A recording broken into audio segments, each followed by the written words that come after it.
Salut Internet, c'est VHS et on se retrouve pour un nouvel épisode de VCR Vidéo Créative 2, le tracking dans Blender. Si vous aimez la série, je vous rappelle de liker, commenter, partager, de cliquer sur la petite cloche et de me rejoindre sur Twitch, YouTube, Facebook et Blue Sky. Les liens sont dans la description. Donc aujourd'hui, on reprend le compositing, mais dans Blender. Je vous rappelle cependant que la redistorsion doit se faire dans After Effects. Si vous ne l'avez pas faite, je vous invite à voir la vidéo précédente ou à télécharger les fichiers que j'ai redistorsionnés pour vous en lien dans la description. Cela étant dit, la première chose qu'on va faire, ce sera de modifier un petit peu notre interface de compositing parce que par défaut, j'aime pas beaucoup celle de Blender. On va aller dans Compositing et déjà d'emblée, on va activer le Use Node. Sur le côté, on va aller changer notre nombre de samples parce qu'on ne fait pas de rendu. On va le laisser à 1. Ça va être plus rapide comme ça. Et ensuite, on va fermer notre outliner, comme ceci. On va dupliquer notre espace de travail central, juste ici. La partie au centre va être remplacée par une timeline. La partie d'en haut va être remplacée par un image editor. Et la partie du bas va être remplacée par un compositor. L'interface que j'ai créée ici est basée sur le logiciel Nuke. Si vous avez les moyens de vous payer Nuke, faites-le, il vaut vraiment la peine.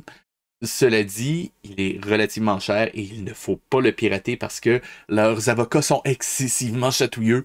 Faites-le pas, petit conseil d'amis. Cela étant dit, pour pouvoir travailler, je vous recommande également d'aller activer le Node Wrangler. Edit, préférences, add-on et vous faites rechercher Node Wrangler et activez-le, ça va vous sauver énormément de temps. Maintenant, pour pouvoir voir un aperçu de ce que vous faites ici, vous allez juste aller dans l'onglet Images et choisir Viewer Node. Et maintenant, on va pouvoir commencer à travailler. Déjà, le render layer, nos rendus sont déjà faits, on n'en a pas besoin, on peut le supprimer. Pour importer une passe de rendu, on va aller dans Add, Image Sequence, et on peut tout de suite aller récupérer notre vidéo originale. La seule chose qui m'embête un petit peu avec Blender dans le compositing, c'est qu'on n'a malheureusement pas un aperçu en temps réel. Donc si je veux faire jouer ma vidéo, je n'aurai qu'une mise à jour qu'à chaque fois où j'arrête le playback. Donc, un petit peu dommage, mais on va faire avec. Pour ce qui est d'intégrer mes passes de rendu, on va commencer par notre RGB, Add Image Sequence. Voilà. On va aller chercher notre RGB. Voilà qui est fait. Et maintenant, on va pouvoir utiliser notre premier node qui s'appelle un Alpha Over. À ne pas confondre avec cet alpha ou alpha convert. C'est vraiment alpha over qu'il faut utiliser. Maintenant, le alpha over me permet de mettre une image par-dessus une autre. Dans Blender, la partie, donc l'input du dessus va toujours être placé en dessous. Je le sais, c'est un peu contradictoire, mais c'est comme ça que ça fonctionne. Donc, dans ce cas-ci, j'ai récupéré ma vidéo originale. Donc, si vous vous demandez comment j'ai fait, c'est Shift, clic droit et je glisse pour rajouter un reroute comme ceci. Et je viens le brancher dans mon image originale. Et celui-ci, donc mon RGB, je viens le placer directement dans mon image secondaire ici, ce qui me permet de voir que mes cubes ont été intégrés. Donc, évidemment, essayez toujours de rester le plus organisé possible quand vous faites du compositing. Si jamais vous êtes absent un jour et que vous devez transmettre votre code ou votre script de compositing à quelqu'un, il sera très reconnaissant de savoir ce que vous avez fait. Croyez-moi, je parle d'expérience. Maintenant, tout comme on l'a fait dans After Effects, il va falloir retoucher un petit peu les couleurs de notre environnement ici, ou plutôt de nos deux cubes. Donc pour ce faire, on va aller chercher un curve pour aller récupérer RGB Curve, juste ici. Et on vient le placer juste après notre cube en RGB. On aligne le tout rapidement, encore une fois.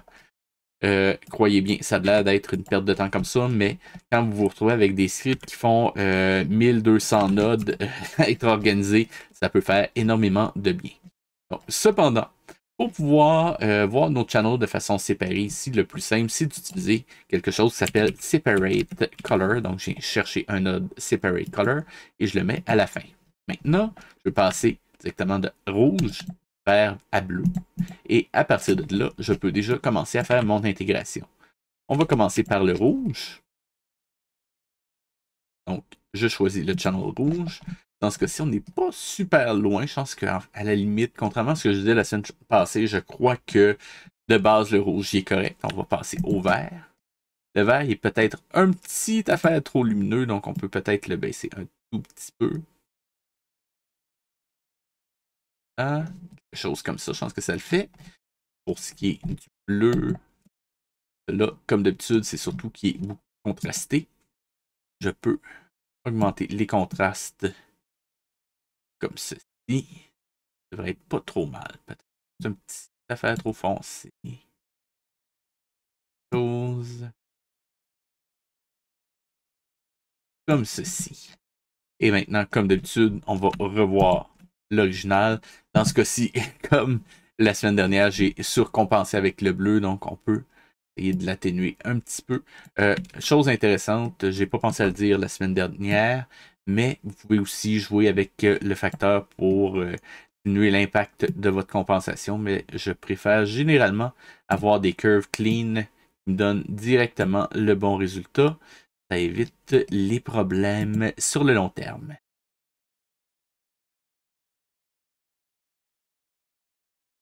Ou on peut peut-être le baisser un peu, juste un peu. Pas trop.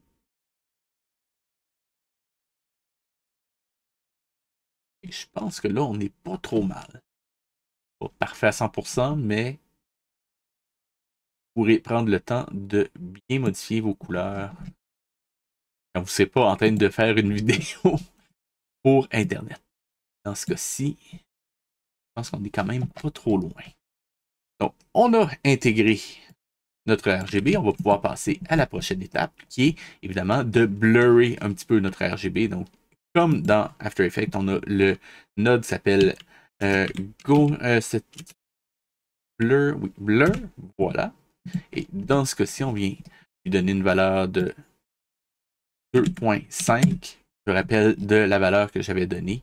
Dans ce cas-ci, cependant, il ne prend pas les virgules. Donc, ce que vous pouvez faire, c'est simplement marquer 5 comme valeur. Et pour avoir 2.5, on va le diviser en 2. Donc, dans le 16 en bas, on le met en 0.5. Et ça devrait fonctionner. Placer ce node-là juste ici. À voir. Voilà. Pas ce que je voulais. Bon. Et voilà. Encore une fois, juste prendre 2 petites secondes pour être beaucoup plus clean de cette façon-là.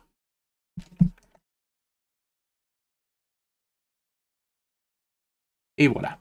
Donc, si on regarde le résultat, on peut comparer avant-après en sélectionnant un node et en appuyant sur M, M pour Mute, et on peut l'activer et le désactiver. Vous pouvez voir la différence entre les deux. C'est un petit détail, mais ça vaut la peine. Petit truc aussi, si vous voulez rester organisé, on peut rajouter également des frames. Ah, donc, un frame vide. Et ce que vous pouvez faire, sélectionner une partie de votre compositing. Donc, dans ce cas-ci, cette partie-là. Je peux faire G au clavier. Maintenant, ils sont attachés à ma souris. Et si je place ma souris directement par-dessus mon frame, G, clic, et le frame va aller encadrer l'ensemble du compositing que j'avais sélectionné. Dans ce cas-ci, je vais aussi lui mettre une étiquette, où est-ce qu'on va lui dire qu'il s'agit d'intégration du RGB.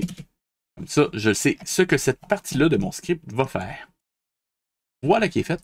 Le RGB est intégré. On va passer à l'Ambient Occlusion. Ça, encore une fois, on va aller dans Add, Image Sequence. Voilà. Et chercher mon Ambient Occlusion en haut. Voilà.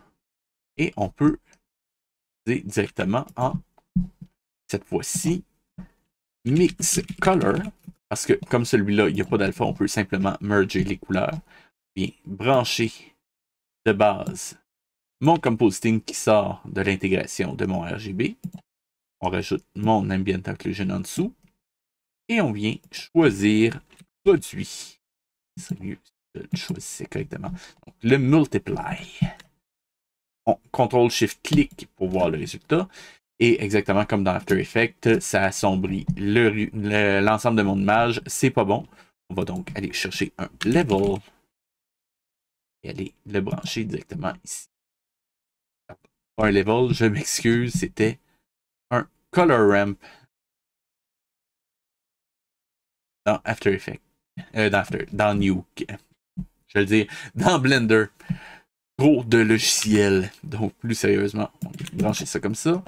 Juste compresser un petit peu les blancs jusqu'à ce que mon image arrête de s'assombrir.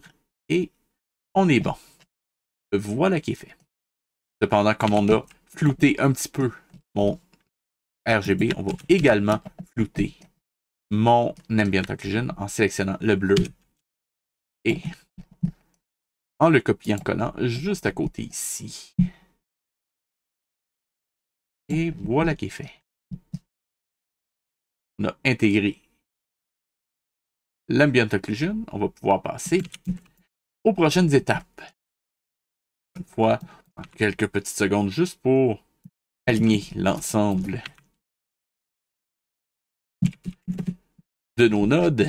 Et on continue. Le prochain qu'on va intégrer, ce sera notre ombre. Donc, image sequence.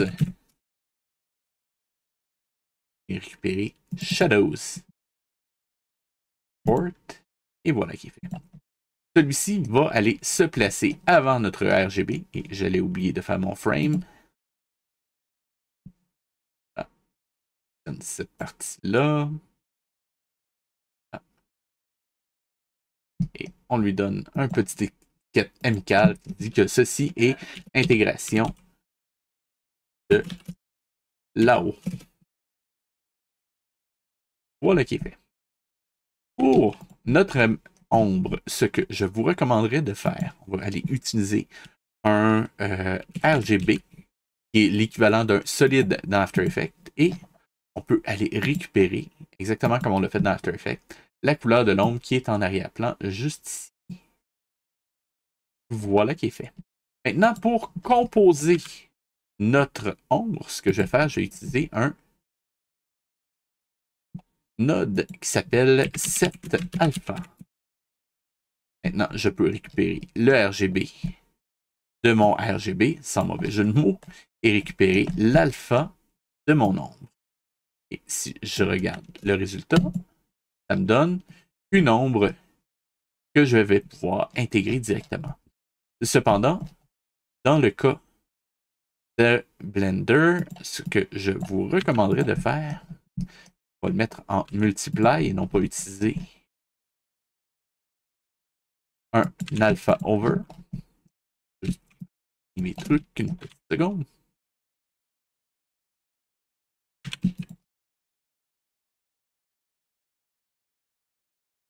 Voilà. Comme ici, ce que je vais faire, je vais aller chercher un autre RGB.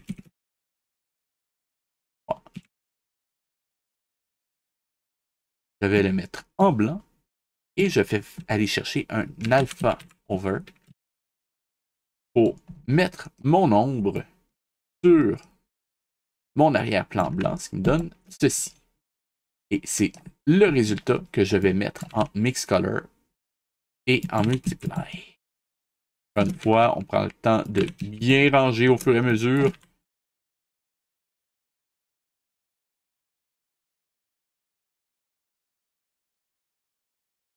Vous n'avez pas idée à quel point ça peut sauver du temps sur le long terme. Donc, voilà qui est fait. Et je viens chercher un Mix Color que je vais mettre en Multiply. Voilà. On le met ici.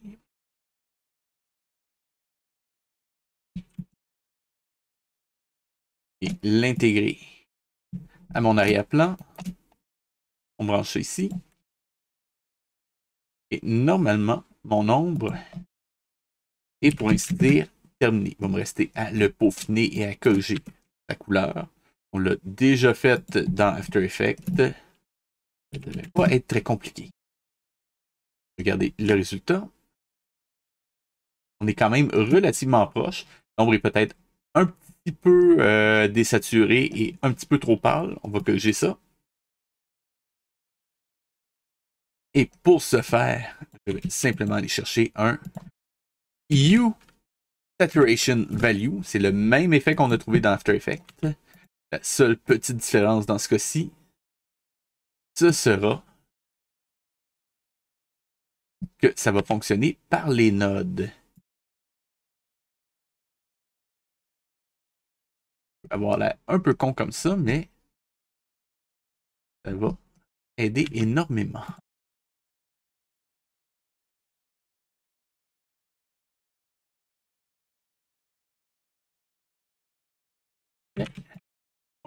Pour... Attention, il faut le brancher dans Image et non pas dans You, sinon ça ne marchera pas. Voilà, ok.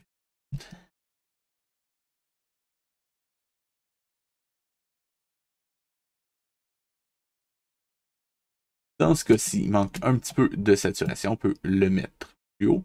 Et l'avantage d'avoir les nodes, c'est que je peux mettre ça beaucoup plus fort. Par exemple, je pourrais le mettre à 200 si je veux. Et là, on voit que c'est vraiment beaucoup plus saturé. Ce que j'aime faire généralement quand je travaille sur la couleur de mes ombres, c'est le mettre trop saturé pour avoir un meilleur aperçu de ce que je suis en train de faire. Et comme ça, je peux aller choisir exactement la teinte dont j'ai besoin. Donc, en ce moment, je crois que ça, c'est bon. Je peux le remettre à une saturation un peu plus raisonnable par la suite. 20. Je crois qu'il est un peu trop dans les bleus, cependant.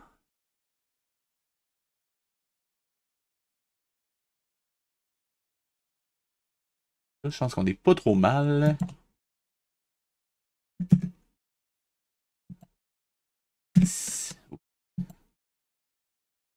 Non, c'est trop. Ça, c'est bon. C'est un petit peu trop pâle. On peut peut-être le faire comme ça. Donc, pour ça, on va le mettre. Non, je pense que ça devrait être bon. Et pour... Je peux y aller avec ça. Je pense que oui. Oui. Vous pouvez augmenter la force de votre ombre directement avec le multiply pour le rendre plus foncé. Donc, ça fait partie des avantages qu'on a dans After Effects ou Nuke à la limite, comparativement à After Effects. Donc, enfin bon, vous voyez ce que je veux dire. Le système nodal me donne beaucoup plus de flexibilité au moment de compiler mes différentes parties. Encore une fois, on va aller se chercher un frame. Ah. Récupérer ceci. J'ai clic et voilà. Et ça, c'est l'intégration de mon ombre.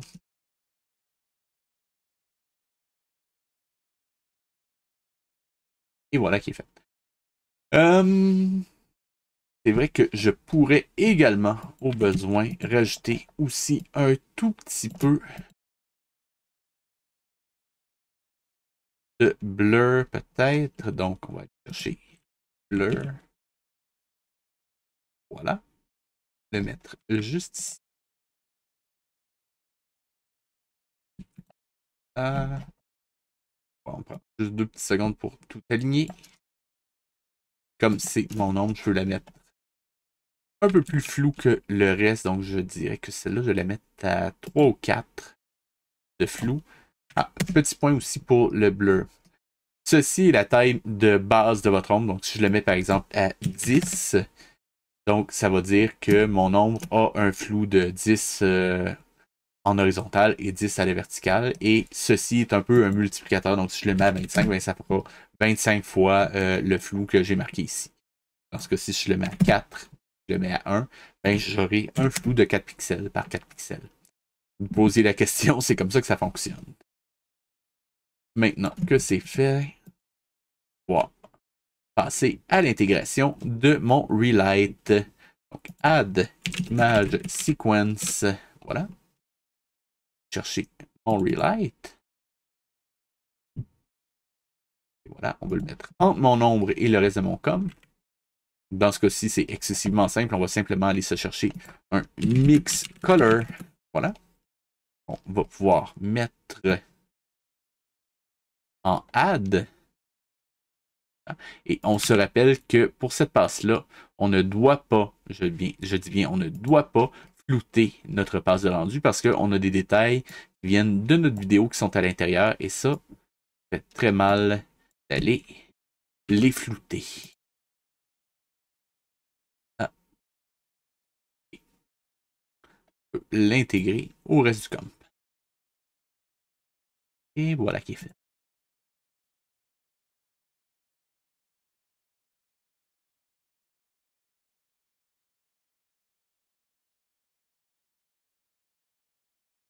Ah.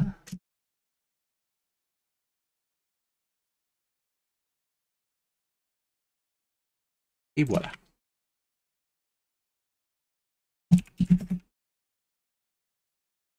Et évidemment, on peut changer à quel point ça va affecter l'ensemble de l'environnement. C'est à vous de voir ce que vous préférez à ce niveau-là. Maintenant qu'on a intégré notre relight, on va se faire un petit frame. Ah. On va l'appeler tout de suite intégration du relight. Il ne reste plus qu'à rajouter notre glow. Et pour ça, on va le mettre au bout de notre composting. Déjà, le separate color, on n'en aura plus besoin. Bouger celui-ci un petit peu. Et on va aller chercher notre passe de rendu. Sequence et rechercher notre émission. Ah. On vient le mettre en add mix color. Pardon. Add. Et on branche notre comp dans l'input 1. Notre relight dans l'input 2. Brancher le tout. Maintenant, c'est ce moment-ci que je peux vous montrer à quel point le système nodal peut être puissant. Ce sera un peu limité comme démonstration, mais ça va vous donner quand même une certaine idée. Parce que, si vous vous rappelez bien, dans After Effects, je devais utiliser 2 fois cette passe-là pour, rajouter un côté un peu, comment je dirais ça, un peu plus lumineux à mon avant-plan, mais aussi pour rajouter un glow autour. Donc, ce que je vais faire, je vais commencer par aller récupérer mon blur pour l'appliquer également à mon émissif. Ici. Voilà. On aligne le tout. Ah. Pas super bien aligné, mais ça va fonctionner. Donc, j'ai le même flou que pour le reste, donc ça va bien. Mais plutôt que de réintégrer une deuxième copie de ce render layer-là, ce que je vais faire, je vais juste reprendre mon blur, aller le rebrancher à ma sortie de mon premier blur. J'aligne le tout rapidement. Voilà. Et je peux reblurrer l'ensemble. Donc, dans ce cas-ci, on va le mettre à 250. Et haut. Voilà. 250. Et je peux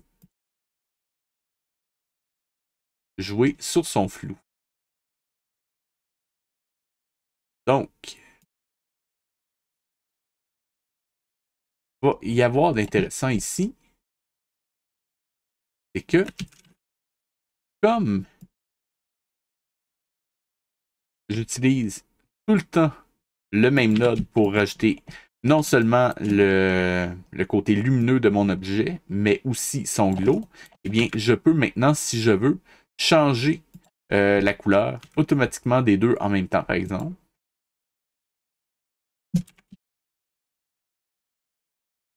Et je pourrais, par exemple,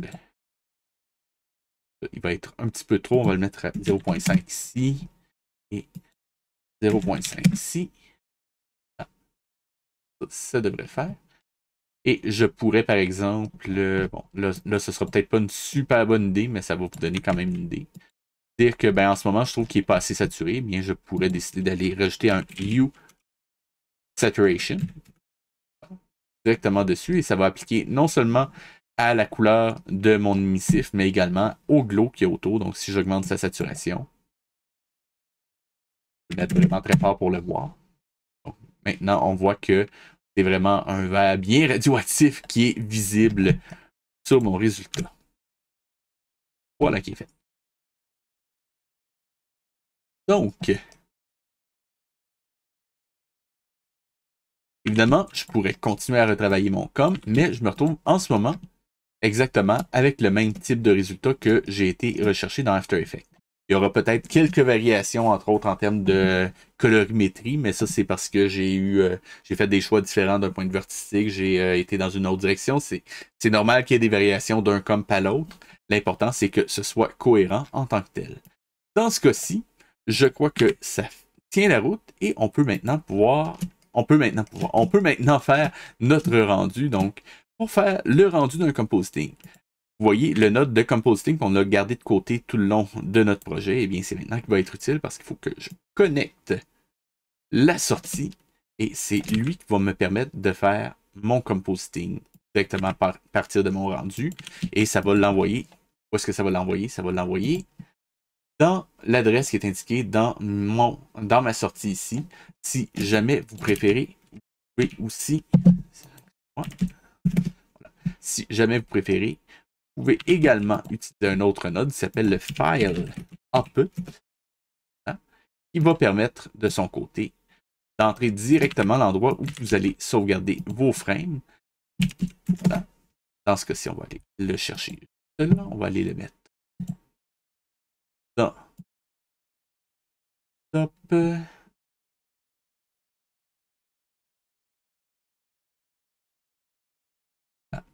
Et on va se créer un dossier qui s'appelle, pas celui-là, on va créer un dossier qui s'appelle résulte, ok non, résultat, je dis en français, voilà, résultat, on accepte, et on peut maintenant aller dans les propriétés de notre node. Pour les propriétés d'un node, c'est pas très compliqué, c'est le menu qui apparaît sur le côté. Si jamais vous ne l'avez pas, ça se peut qu'il soit simplement refermé. Vous pouvez alors utiliser la petite flèche qui est ici pour agrandir ou utiliser le raccourci clavier N pour l'afficher ou le masquer. C'est ici que vous allez pouvoir choisir les propriétés de votre sortie. Donc, dans ce cas-ci, on va le sortir en PNG. Pas besoin de le mettre en 16 bits, ce sera amplement nécessaire. Ce sera amplement suffisant en 8 bits. On n'a pas besoin de mettre d'alpha, il n'y en a pas dans notre résultat, donc on le met en RGB. Et pour le nom, on va l'appeler result. Oui, en anglais pour éviter les accents, point. Pourquoi point? Parce que result point va me permettre d'avoir le nom suivi d'un point, suivi du numéro du frame, suivi de l'extension. Maintenant que c'est fait, il ne reste plus qu'une dernière étape, ce sera de changer les frames de sortie. Donc en ce moment, le start frame est à 1, le end frame est à 288, on a un offset de 1. Ça veut dire que notre début est à 0. Et juste pour être sûr de tout avoir, on peut le mettre à 288. Et maintenant que c'est fait, on peut sauvegarder. Je vais l'enregistrer au même endroit.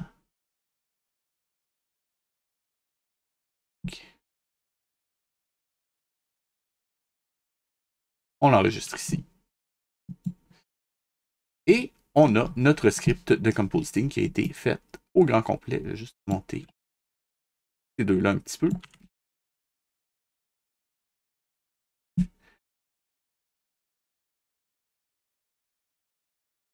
Là. Et on a notre script de compositing qui a été terminé au grand complet dans Blender. Juste à faire un petit frame. Voilà. Allez encadrer mon glow. On va l'appeler intégration glow. À voir. C'est fait. Intégration du glow. Et maintenant, mon comp est complet. Et il y a ceci qui a